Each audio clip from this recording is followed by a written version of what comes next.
വിശുദ്ധ യൗസേ പിതാവിനോടുള്ള സമർപ്പണം. 8-ാം ദിവസം. 5-ാം വ്യാകുലം. ഈജിപ്തിലേക്കുള്ള പലായനം. ദൈവവചനം. അവൻ ഉണർന്ന് ശിശുവിനെയും അമ്മയെയും കൂട്ടി ആ രാത്രി തന്നെ ഈജിപ്തിലേക്ക് പോയി. ധ്യാനം. ജോസഫ് ശാന്തമായി തല ചായ്ക്കാൻ ഒരുങ്ങുമ്പോഴാണ് മറ്റൊരു സ്വപ്നവുമായി ദൂതൻ വരുന്നത്. കുഞ്ഞിനെയും അമ്മയെയും കൂട്ടി ഈജിപ്തിലേക്ക് പോവുക. ഈ നിർദ്ദേശം ജോസഫിനെ ഏൽപ്പിച്ച ഞെട്ടൽ ചെറുതൊന്നുമല്ല. പറക്കമുറ്റാത്ത കുഞ്ഞിനെയും സംരക്ഷണം അധികമായി ആവശ്യമുള്ള മറിയത്തെയും കൂട്ടി രാത്രിയിൽ തന്നെ യാത്രയാകാനാണ് സന്ദേശം. ഹെറോദോസിൻ്റെ കൽപ്പന പ്രകാരം ശിശുവിനെ വധിക്കുവാനുള്ള അന്വേഷണം ഉടനെ ആരംഭിക്കും. നുറുങ്ങിയ ഹൃദയവുമായി ജോസഫ് മറിയത്തെ കാര്യം ധരിപ്പിച്ചു. അവളാകട്ടെ ജോസഫിൻ്റെ വിളിയും കാത്തു കിടക്കുകയായിരുന്നു. ദൈവതൈമനസ്സിനെ ചോദ്യം ചെയ്യാതെ കീഴ്വഴങ്ങിയിരുന്ന അവർ രാത്രിക്ക് തന്നെ അവശ്യ സാധനങ്ങളുമായി യാത്ര തുടങ്ങി. ഭയന്നോടുന്ന അഭയാർത്ഥികളെ പോലെയാണ് ഈജിപ്തിലേക്കുള്ള പലായനം. സ്വന്തം മക്കൾ തൻ്റെ അധികാരത്തിന് ഭീഷണിയായേക്കുമെന്ന് ഭയന്ന് അവരെപ്പോലും ഇല്ലായ്മ ചെയ്തവനാണ് ഹെറോദോസ്.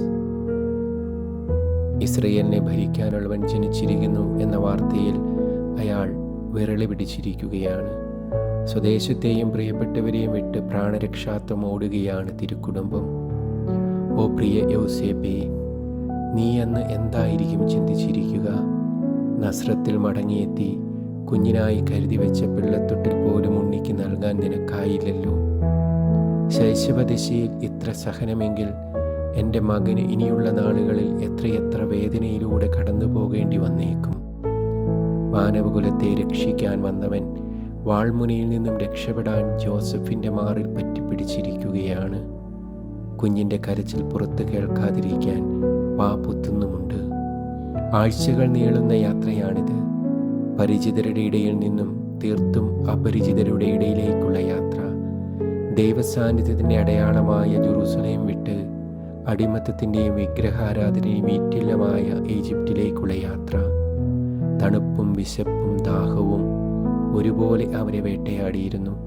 ചില രാത്രികളിൽ സ്വന്തം മടിത്തട്ടിൽ മറിയത്തെയും കുഞ്ഞിനെയും കിടത്തിയുറക്കി നേരം വെളുപ്പിച്ച നാളുകൾ. ഊരും പേരുമില്ലാത്ത നാടോടികളെ പോലെ പരദേശികളായി വലഞ്ഞ സമയം. ശിമയോൻ പ്രവചിച്ച വാൾ തിരുക്കുടുംബത്തെ കാര്യമായി മുറിവേൽപ്പിച്ചു തുടങ്ങി. ഈ രാത്രിയിൽ പ്രത്യേകമായി ഒരത്ഭുതവും സ്വർഗം ചെയ്തില്ല. ദിവ്യകുമാരനെ പരിപാലിക്കാൻ മാലാഖവൃന്ദങ്ങളെയും സ്വർഗം അയച്ചതായി കാണുന്നില്ല. ഓ പരമപരിശുദ്ധ ദൈവമേ, നിന്റെ വഴികളെ ആർക്ക് ഗണിച്ചെടുക്കാനാകും? പ്രവാചകർ വിശന്നപ്പോൾ അവരെ പോറ്റാൻ പക്ഷികളെയും ദൂതന്മാരെയും അയച്ച ദൈവം, ദൈവജനത്തെ വഴി നടത്താൻ മേഘസ്തംഭവും അഗ്നിത്തൂണും അയച്ച അവിടുന്ന് തിരുക്കുടുംബത്തെ വഴി നടത്താൻ നൽകിയത് വിശ്വാസം മാത്രമാണ്. അവർ യാചകരെ പോലെ വലഞ്ഞപ്പോഴും പരദേശികളെ പോലെ ഉലഞ്ഞപ്പോഴും വിഡ്ഢികളെ പോലെ തല താഴ്ത്തേണ്ടി വന്നപ്പോഴും നീ മൗനമായി അവരെ പിഞ്ചെന്നു. ശാന്തമായി ഞങ്ങളെ സ്നേഹിച്ചു മുറിപ്പെടുത്തുന്ന അങ്ങയെ ഞങ്ങൾക്ക് എങ്ങനെ മനസ്സിലാക്കാനാകും? എന്നാൽ ഈജിപ്തിലെത്തിയ ഈ വിശുദ്ധ കുടുംബത്തിൻ്റെ സാന്നിധ്യം ദേശത്തിൻ്റെ ചരിത്രം തന്നെ മാറ്റി. ദൈവകുമാരൻ പാപികൾക്ക് മോചനവും രോഗികൾക്ക് സൗഖ്യവും നൽകാൻ തുടങ്ങി. പിശാചികൾ പിന്തിരിഞ്ഞോടാൻ തുടങ്ങി. വിഗ്രഹങ്ങൾക്ക് പകരം ജീവനുള്ള ദൈവത്തിൻ്റെ സുവിശേഷം മറിയവും യൗസേപ്പും ഏവർക്കും പകർന്നു നൽകി. പ്രാർത്ഥന.